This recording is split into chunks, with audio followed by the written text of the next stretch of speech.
দর্শক, একটা নিউজ ব্যাপকভাবে প্রচারিত হয়েছে, আর সেটা হচ্ছে সেনাবাহিনীর হাতে হাসনাত আবদুল্লাহ গ্রেফতার। তো হাসনাত আবদুল্লাহ গ্রেফতার বিষয়টা আসলে কতটা সত্যি, কেন এতগুলো মিডিয়াতে এরকমভাবে খবরটা প্রচার হলো, চাউর হলো, বিষয়টি কি আসলেই সেনাবাহিনীর হাতে গ্রেফতার হয়েছিলেন? তিনি কি সেখানে 5 ঘন্টা ছিলেন? তো আসলে কি বলা হচ্ছে সেটা আপনাদেরকে একটু জানাবো, যে কেন সেনাবাহিনী তাকে ধরে নিল বা কোথায় থেকে এই নিউজটা আসলো। এখন সব গণমাধ্যমেই প্রচার হয়ে গেছে।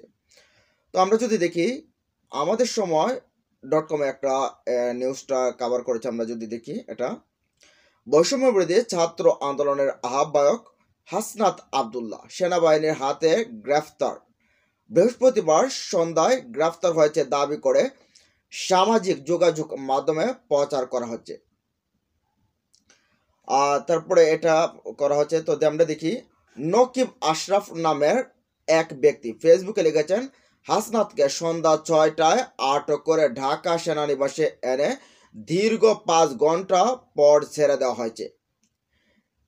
তাকে আটক করা হয়, সেনানিবাসে নিয়ে যাওয়া হয় এবং তাকে তারপর 5 ঘন্টা তাকে ধরে রাখে এবং পরে ছেড়ে দিয়েছে। সেটা নকিব আশরাফের উক্তি।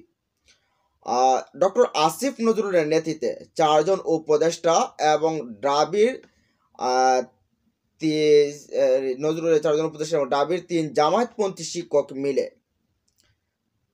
মিলে সেনা প্রধানের কাছে হাসনাতের মুক্তির বিষয়ে করজোর অনুরোধ করে।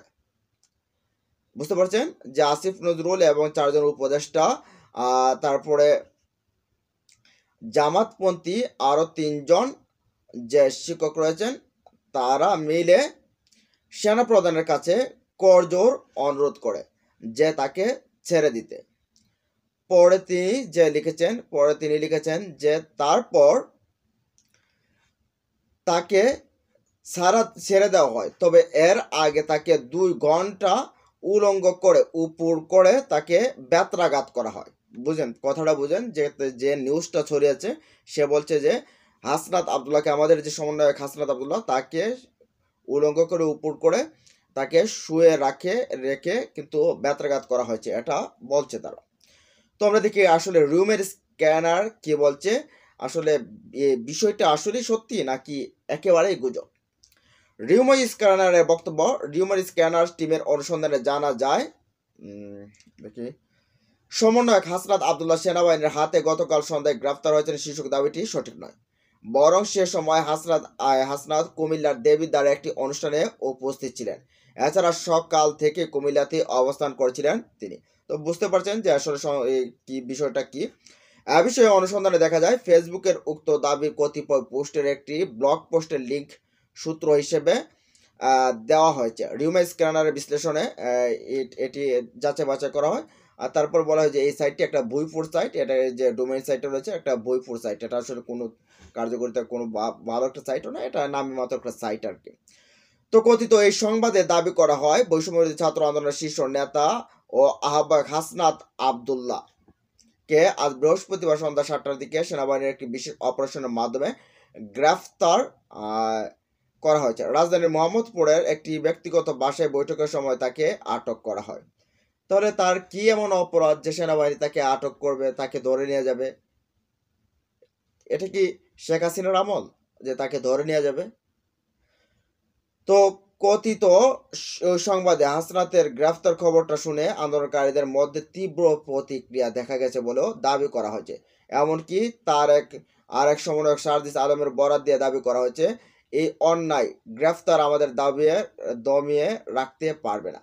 আমরা হাসনাতের মুক্তি দাবিতে বৃহত্তর আন্দোলনের ডাক দেবো। অথচ আমরা দেখলাম না, আমরা সবসময় যে নিউজগুলো ঘাটাঘাটি করে নিউজগুলো দেখি, তার ভেতর আমরা দেখলাম না যে সার্জিস এরকম একটা ডাক দিয়েছে, এরকম কোনো আওয়াজ আসছে, আমরা কোনো কিছুতেই দেখলাম না। একটা পত্রিকাতেও আসলো না, একটা এই টিভি চ্যানেলও আসলো না। অথচ হাসনাতরা সার্জিসরা কোথায় না যায়, কি করে না করে, সবগুলো খবরই কিন্তু আসে, অথচ এরকম একটা কোনো নিউজ আসলো না। তো দাবিটির বিষয়ে অনুসন্ধান কিওয়ার্ড সার্চ করে গণমাধ্যমে প্রকাশিত একাধিক প্রতিবেদন থেকে জানা যায়, বৃহস্পতিবার সন্ধ্যায় কুমিল্লা দেবিদ্বার উপজেলা সদরের একটি রেস্তোরাঁ জাতীয় নাগরিক কমিটি আয়োজিত মতবিনিময় সভায় প্রধান অতিথি হিসেবে উপস্থিত ছিলেন হাসনাত আব্দুল্লাহ। এ সময় তিনি বক্তব্য দেন। এর আগে সকালে দেবিদ্বার একটি সরকারি রিয়াজউদ্দিন পাইলট মডেল উচ্চ বিদ্যালয়ে মাঠে আয়োজিত অবসরপ্রাপ্ত সহকারী প্রধান শিক্ষক মোহাম্মদ আব্দুল সবুর ও সহকারী শিক্ষক জামাল মোহাম্মদ কবিরকে দেওয়া এক বিদায়ী সংবর্ধনা অনুষ্ঠানেও বিদ্যালয়ের প্রাক্তন শিক্ষার্থী হিসেবে হাসনাত আব্দুল্লাহ বক্তব্য দেন। তো বুঝতে পারছেন যে আসলে কি ব্যাপারটা কি। টোটালি একটা ফেক নিউজ যে হাসনাতকে গ্রেফতার করা হয়েছে।